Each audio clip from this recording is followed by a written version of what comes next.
오늘도 클릭해주셔서 감사합니다. 구독과 좋아요 부탁드립니다.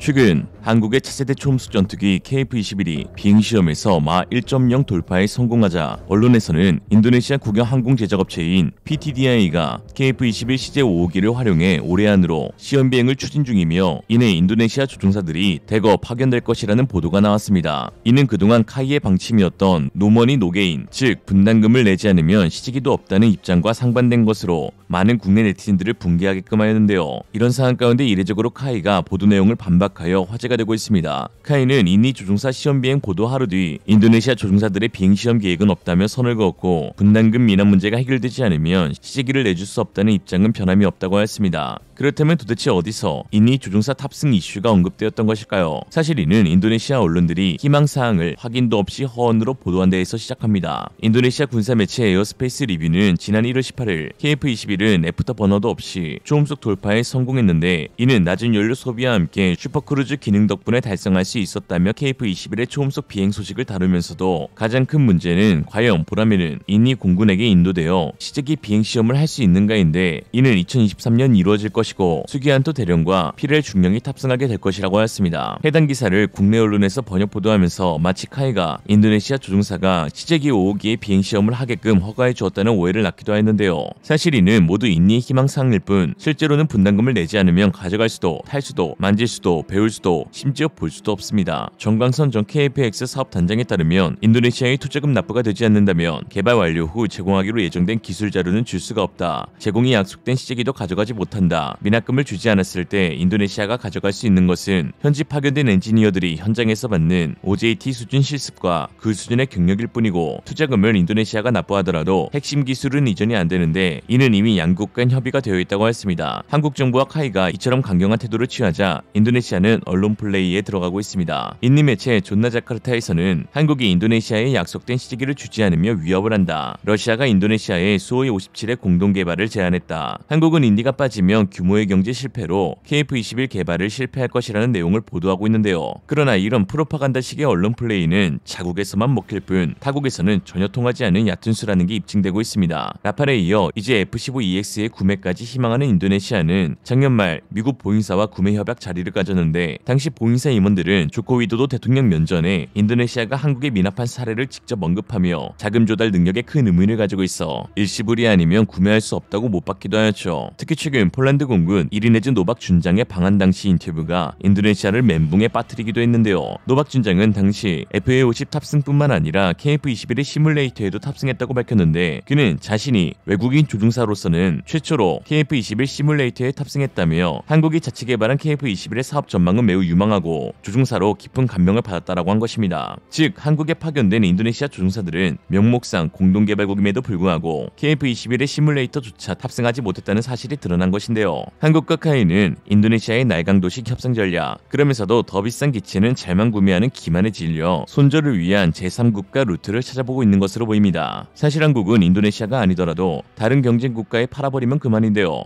우크라이나 전쟁의 영향으로 전 세계에서 가장 빠르게 생산이 가능한 한국산 무기에 대한 수요가 급증하고 있으며 폴란드를 비롯한 유럽 각국과 빗길이 이루어지고 있습니다. KF-21의 개발도 인도네시아의 참여 없이 순조롭게 진행되고 있는 상황이기에 답답한 쪽은 오히려 인도네시아일 텐데요. 발에 불이 떨어진 인도네시아는 최근 집행된 2023년 국방 예산에서 KF-21의 개발 비용을 추가하기도 하였습니다. 2020년 10월 인도네시아는 3년간 연체된 금액 8천억 가운데 1%인 85억 원을 납부하는 행태를 보였습니다. 연체금을 다 내기는 뭔가 안 나가도 될 돈이 나가는 것 같고 그렇다고 안 주자니 한국이 시기를 안 줄 것 같으니 최소한의 금액만 지급하며 버티는 사이에 공동개발국의 지위를 유지한 채로 어떻게든 기술만이라도 받아가려는 속셈인 것으로 추측되는데요.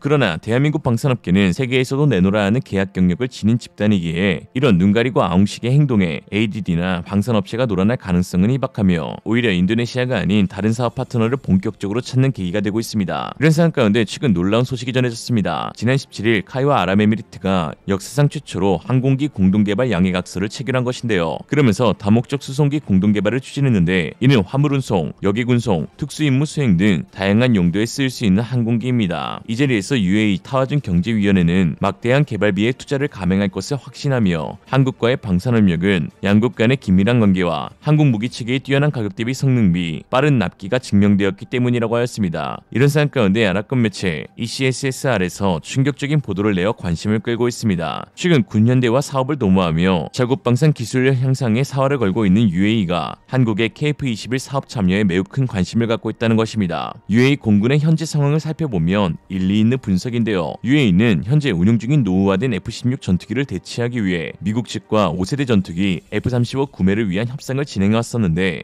지난해 초 뜬금없이 이 협상이 중단된 것입니다. 이는 이스라엘이 미국 측에 F-35의 판매 승인을 거부해달라고 요청했기 때문인데요. 이스라엘은 중동 지역에서의 군사적 우위를 유지하기 원한다는 메시지를 미국 정부에 전달하였고 이에 F-35의 UAE 수출이 막혔던 것입니다. 하지만 UAE는 점점 더 거세지는 이란의 위협에 대응하기 위해 첨단 전투기의 수요가 반드시 필요한 상황이라 F-35가 아니면 러시아의 신형 스텔스기인 수호이 체크메이트라도 얻고자 자금 투자까지 진행하면서 급한 마음을 드러내고 있는데요. 그러나 이 역시 우크라이나 전쟁 여파로 인해 대러시아 무기 금수 조치가 시행되면서 수입이 어려워졌고 러시아의 내부 상황 역시 반도체 공급 중단으로 인한 첨단 전투기 개발이 무기한 연기된 상황입니다. 그렇다고 중국의 제니십이나 FC-31을 도입 또는 공동 개발한다면 이는 대놓고 미국과 척지겠다는 메시지가 되어버리니 함부로 도입할 수도 없는 상황이죠. 이런 상황에서 KF-21은 이미 시제기가 초음속 돌파에 성공하였고 블록2와 블록3를 거쳐 하이급 5세대 이상의 개발 추진을 공고히 있기 때문에 UAE가 자국 공군의 하이급 전투기로 KF-21을 눈독들일만 한 것입니다. 현재 세계에서 개발되고 있는 5세대급 전투기인 TFX, AMCA, AGM 등은 제대로 개발될지도 애매하고 성공적으로 완성된다 해도 성능에 대한 의문이 남는데요. BAE 템페스트가 있다 하지만 이는 6세대 기체로 항공 기반 기술이 거의 없는 UAE가 참여하기에는 기술 허들이 너무 높아 개발비만 대주는 물주로 끝날 가능성이 높습니다. 이런 상황 가운데 현궁, 천무 등의 수입으로 한국과 UAE의 방산 협력이 강화되고 있고 KF-21의 개발이 2030년대 블록3에서는 완전한 5세대 스텔스기로에 진행될 가능성이 높아지고 있어 사실상 UAE의 유일한 대안으로 떠오르고 있는데요. UAE가 KF-21에 참여한다면 투자비 대비 얻을 수 있는 기술이 많은 것도 사실입니다. 한국 입장에서는 KF-21의 수출을 위해서는 가격 경쟁력을 낮추는 것이 가장 중요하고 이에 잠재 수출 계약과 더불어 확정적 참여국을 갖는 것이 필수적입니다. 또한 공동개발국인 인도네시아가 분담금 납부를 미루고 있으니 재정 여력이 풍부한 UAE가 그 자리를 꿰차고 들어오면 오히려 쌍수 들고 환영할 일이죠. 만약 UAE가 KF-21의 개발에 참여하게 된다면 KF-21의 블록 1은 인도네시아의 참여로 완전히 끝이 나고 블록 2는 폴란드와 그리고 블록 3는 UAE와 협력하게 될 가능성이 높은데요.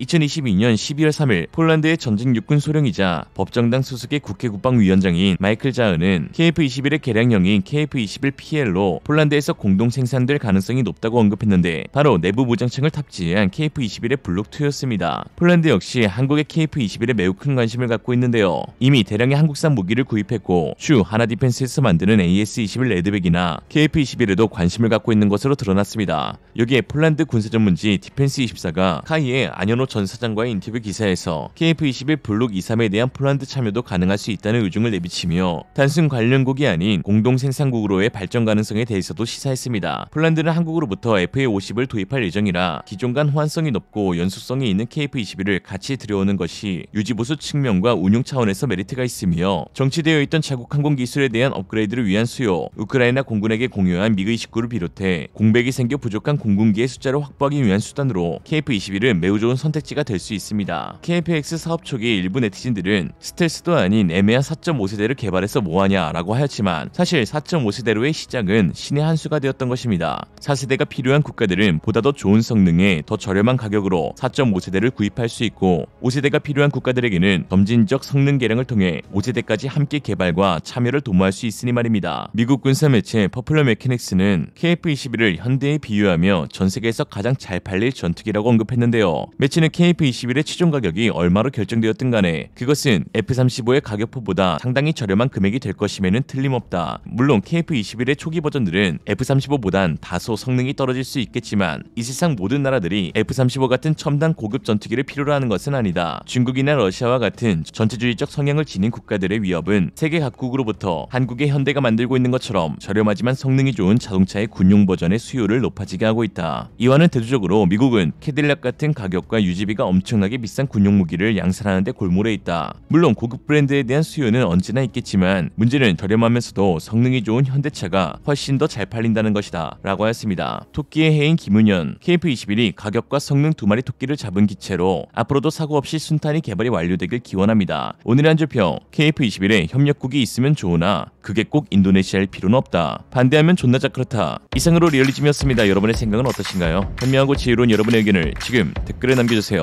감사합니다.